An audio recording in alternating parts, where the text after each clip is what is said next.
Salut à tous les passionnés de cinéma, bienvenue sur notre chaîne où nous plongeons dans les vies fascinantes des icônes qui ont marqué l'histoire du grand écran.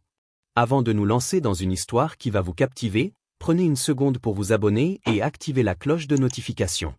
Croyez-moi, vous ne voulez pas rater ce qui suit, ni nos prochaines sagas sur les légendes qui ont façonné le cinéma mondial. Votre soutien est notre carburant. Chaque abonnement, chaque like, chaque partage nous permet de fouiller dans les archives oubliées, de dénicher des anecdotes inédites et de raconter des récits qui vous tiendront en haleine. Aujourd'hui, je vous emmène dans un mystère qui a envoûté le monde entier. Derrière le sourire éclatant de Brigitte Bardot, la muse des années entre 50 et 60, se cache une femme brisée par la gloire. Une villa à Saint-Tropez, des amours tumultueuses, un lapin sacrifié qui hante encore ses nuits, que cachait vraiment la sex-kitten? Pourquoi a-t-elle fui les projecteurs pour se perdre dans une croisade pour les animaux? Et quel secret sombre a-t-elle emporté dans son refuge de la Madrague? Dès maintenant, dites-moi en commentaire, quel film de Bardot vous a le plus marqué? Laissez un like si ce mystère vous intrigue, et embarquons dans une odyssée qui mêle glamour, tragédie et révélations bouleversantes. Brigitte Bardot naît en 1934 dans un appartement cossu du 16e arrondissement de Paris, un quartier où l'élégance des immeubles haussmanniens contraste avec la rigidité de son foyer. Ses parents, Louis, un industriel, et Anne-Marie, femme au foyer, dirigent leur maison comme un couvent. Catholiques stricts, ils imposent des règles implacables à Brigitte et sa sœur cadette. Les tenues des filles sont choisies avec soin, leur fréquentation scrutée, leur manière soumise à une étiquette rigoureuse. Anne-Marie, en particulier, est une figure froide, critiquant sans relâche l'apparence et le comportement de Brigitte. Cette désapprobation constante creuse un vide dans l'estime de la jeune fille, la faisant se sentir perpétuellement inadéquate. Un événement, rapporté dans une biographie de 2013, marque un tournant. Noiro, le lapin adoré de Brigitte, est tué par ses parents et servi au dîner. La petite fille, horrifiée, pleure en silence devant son assiette, un traumatisme qui plantera les graines de son futur militantisme pour les droits des animaux. Une autre fois, alors que Brigitte et sa sœur cassent accidentellement un vase, leur père les punit de 20 coups de fouet chacune. Mais la douleur physique n'est rien comparée à l'humiliation qui suit, leurs parents commencent à leur parler en utilisant le pronom formel ou, celui qu'on réserve aux étrangers. Ce choix linguistique, glacial, creuse un fossé émotionnel, renforçant le sentiment d'isolement de Brigitte. Les sœurs, interdites de jouer avec des enfants ne répondant pas aux standards bourgeois de leurs parents, grandissent dans une solitude pesante, entourées de luxe mais privées de chaleur. À 13 ans, Brigitte trouve un refuge temporaire dans le ballet. Acceptée au prestigieux conservatoire de Paris, elle se jette dans la danse avec une passion dévorante. Mais l'environnement est impitoyable. Les instructeurs, exigeants, pointent chaque imperfection, amplifiant son sentiment d'inadéquation. Les miroirs des salles de répétition renvoient l'image d'une adolescente gracile mais rongée par le doute.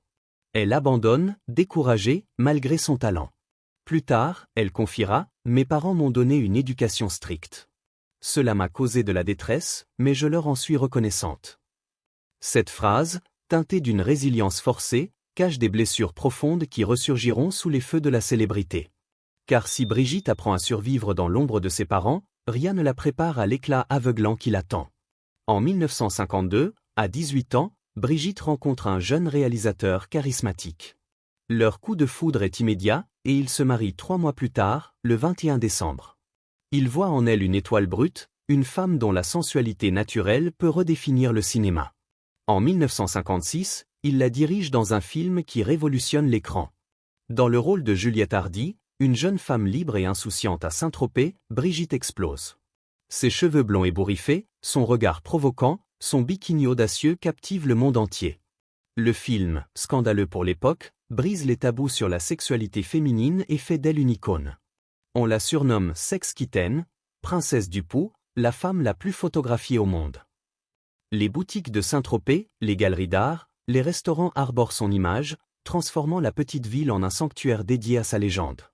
Le bikini, qu'elle popularise, devient un symbole de libération, tout comme le décolleté Bardot, une encolure dévoilant les épaules, encore à la mode aujourd'hui.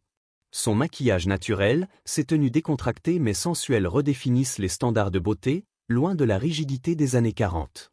Elle incarne la révolution sexuelle, une femme libre dans une société corsetée, inspirant des générations à embrasser leur sensualité. Mais ce triomphe a un revers.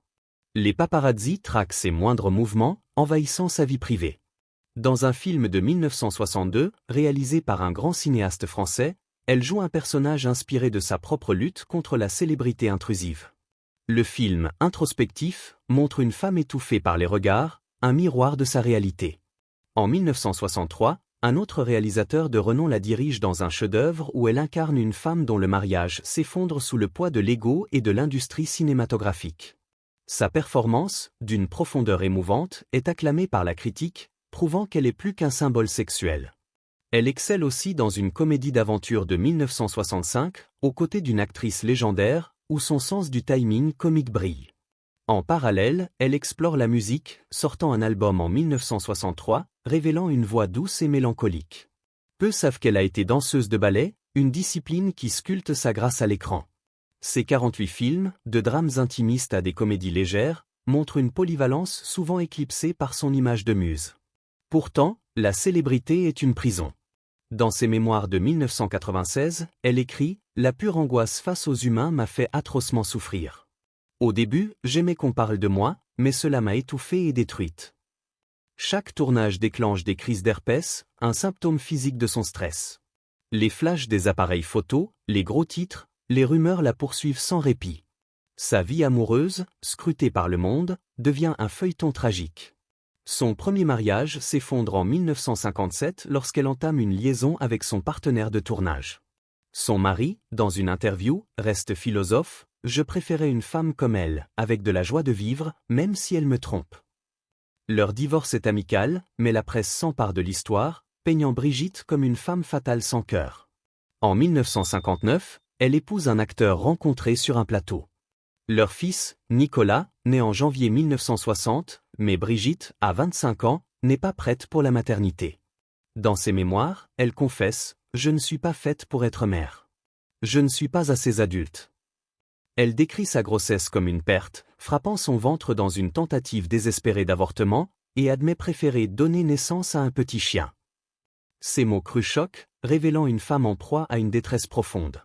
Son mari obtient la garde de Nicolas après leur divorce en 1962, et Brigitte, privée d'accès à son fils, souffre en silence. En 1997, son ex-mari et Nicolas l'attaquent en justice pour des passages de ses mémoires, où elle dépeint son mari comme un homme aigri par ses échecs et Nicolas comme un fardeau. Le tribunal français lui ordonne de payer 28 000 livres sterling de dommages et d'ajouter un avertissement dans son livre. Nicolas, installé à Oslo, coupe contact pendant 10 ans, bien qu'il se réconcilie dans les années 90 après la naissance de ses enfants. En 1966, à Saint-Tropez, Brigitte rencontre un millionnaire allemand qui la séduit en faisant pleuvoir des roses sur sa villa depuis un hélicoptère. Ils se marient à Las Vegas, mais leur idylle s'effrite rapidement. Quelques jours après leur lune de miel, Brigitte entame une liaison avec un chanteur. Son mari, dans une interview, dira plus tard « Une année avec elle vaut 10 avec n'importe qui ». Leur divorce en 1969 reste amical, mais la presse continue de disséquer ses amours. Pendant ce mariage, Brigitte collabore avec un musicien français, qui compose pour elle 2 chansons emblématiques. Lors de l'enregistrement de l'une d'elles, leurs ébats passionnés dans la cabine sonore sont captés, intégrés à la chanson. Par respect pour son mari, Brigitte retarde la sortie. Le musicien réenregistre le titre avec une autre artiste, un succès mondial. Brigitte sort sa version en 1986, une curiosité musicale qui ravive son aura sulfureuse. En 1992, Brigitte épouse un homme d'affaires. Leur mariage, le plus durable, naît d'une cour rapide. Il raconte qu'après leur rencontre, Brigitte appelle Nicolas pour le rencontrer, amorçant une réconciliation. Ils se marient discrètement en Norvège, loin des flashs. Ce mariage apporte une stabilité, mais Brigitte choisit l'isolement. À la Madrague, sa villa de Saint-Tropez, elle vit recluse, entourée d'animaux. « Ma nature sélective fait que je reçois peu de monde », écrit-elle. Ses amis communiquent par lettres, un choix qui reflète son besoin de distance.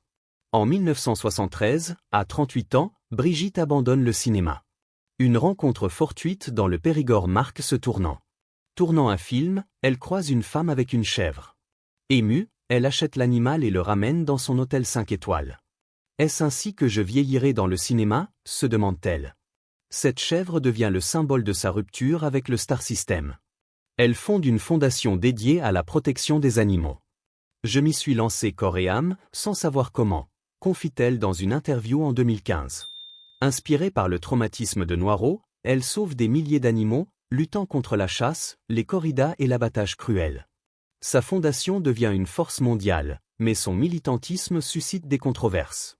Condamnée 6 fois pour incitation à la haine raciale, elle critique en 2019 les habitants de La Réunion pour leur traitement des animaux, et accuse en 2006 une communauté religieuse de « détruire la France », écopant d'une amende de 23 000 $.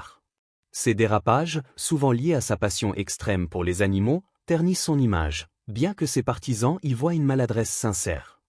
La santé de Brigitte, physique et mentale, est un combat constant. Dans ses mémoires, elle révèle une dépression sévère, exacerbée par la célébrité. Chaque anniversaire est un test désespéré, note son premier mari. Elle tente le suicide à plusieurs reprises, refusant, dit-elle, de se jeter du balcon pour être photographiée morte. En 1983, un cancer du sein est diagnostiqué. Réticente au traitement, elle est convaincue par une amie actrice, qui la visite à Saint-Tropez. Après chirurgie et radiothérapie, elle guérit, mais une arthrite dégénérative la fait souffrir. En 2014, elle confie dépendre d'une canne pour se déplacer. En 2023, à 88 ans, une crise respiratoire à Saint-Tropez, attribuée à une canicule, nécessite l'intervention des pompiers. Son mari rassure les médias, elle va mieux, c'était la chaleur. Ces épreuves physiques s'ajoutent à une détresse mentale qu'elle n'a jamais appris à gérer. Comme le note un biographe en 1994, elle était une âme solitaire au milieu d'une gloire écrasante. Aujourd'hui, en 2025, à 91 ans, Brigitte vit retirée à la Madrague, entourée de ses animaux. Sa vie, un mélange de triomphe et de tragédie, raconte l'histoire d'une femme qui a défié les normes, payant le prix fort pour sa liberté. Elle a redéfini la féminité, popularisé le bikini, inspiré des générations, mais derrière l'icône se cachait une femme vulnérable, blessée par une enfance rigide, des amours brisés et une célébrité oppressante. Sa croisade pour les animaux, née d'un lapin sacrifié, reste son legs le plus durable. Comme elle l'écrit, « J'ai toujours aimé les animaux. Ils ne m'ont jamais trahi. » Mais les questions persistent, pourquoi a-t-elle choisi l'isolement? Quel secret garde-t-elle encore? Et comment une femme si adulée a-t-elle pu vivre une vie si solitaire? Partagez vos pensées en commentaire. Quel film de Bardot vous a le plus marqué? Laissez un like si cette histoire vous a ému, et surtout, abonnez-vous pour ne rien manquer de nos prochaines plongées dans les vies des légendes du cinéma.